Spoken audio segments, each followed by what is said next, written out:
welcome back to another video. In this video, we're going to learn how to solve literal equations with many different variables.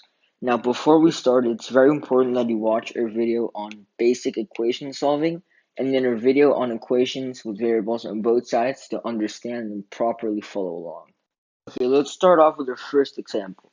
We have that r raised to the first power, r cubed, is equal to f divided by b plus h. And we are asked to solve for b. And I know this may seem a little bit confusing at first, but we're going to use the same steps you would use in normal equation solving with one or two variables. So we want to solve for b or isolate b. Have b equal to whatever b is going to be equal to. So let's start off by subtracting h from both sides. Remember, always from both sides to maintain the equality. R cubed minus h equals f divided by b.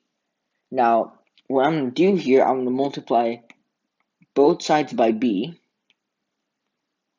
to cancel these out, and we will get b multiplying r cubed minus h is equal to f.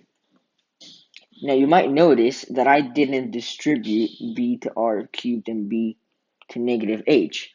Well, that's exactly why. Now the reason why, is because I'm going to divide both sides by r squared minus h, r cubed minus h, to cancel these out, and we would be left with b is equal to f divided by r cubed minus h. Now let's do another example. Now let's take a look at this other example we have.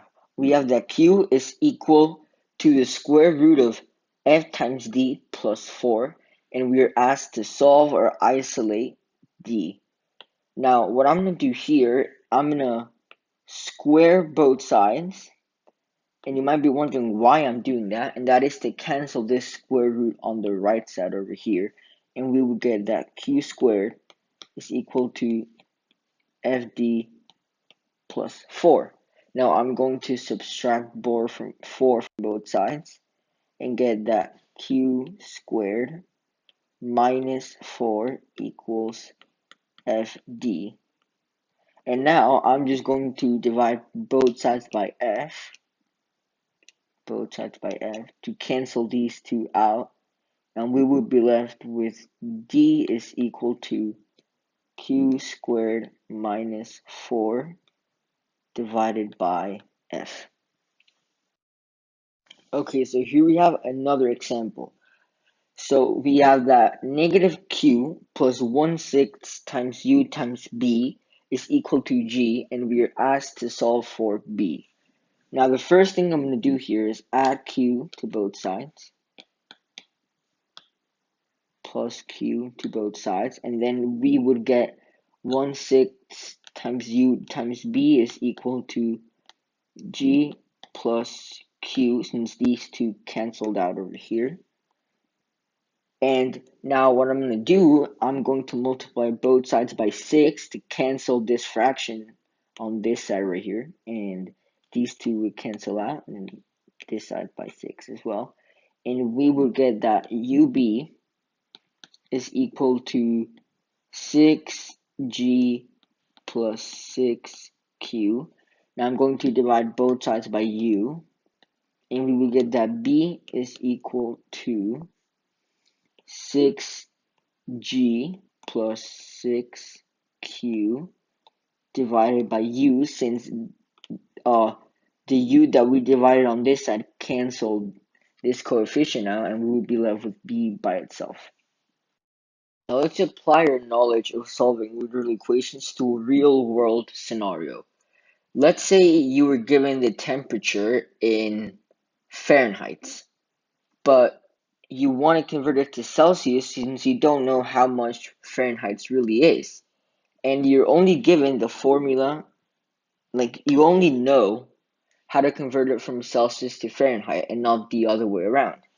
Now, the formula is that Fahrenheit equals Celsius times 9/5 plus 32. Now, you might have guessed that we can just solve for C, and you were right. Now, the first step would be to subtract 32 from both sides, and we would get that F, so Fahrenheit minus 32, is equal to Celsius times 9/5. Now, what I'm going to do here is I'm going to multiply both sides by the inverse of 9/5, which is 5 over 9, to cancel that fraction out on the right side. And we will be left with that Celsius is equal to 9/5 multiplying Fahrenheit minus 32. So now if you're given the temperature in the Fahrenheit, you can easily convert it to Celsius by subtracting 32 and then multiplying that by 5 over 9, which is. Thank you so much for watching. Please like and subscribe, and see you next week.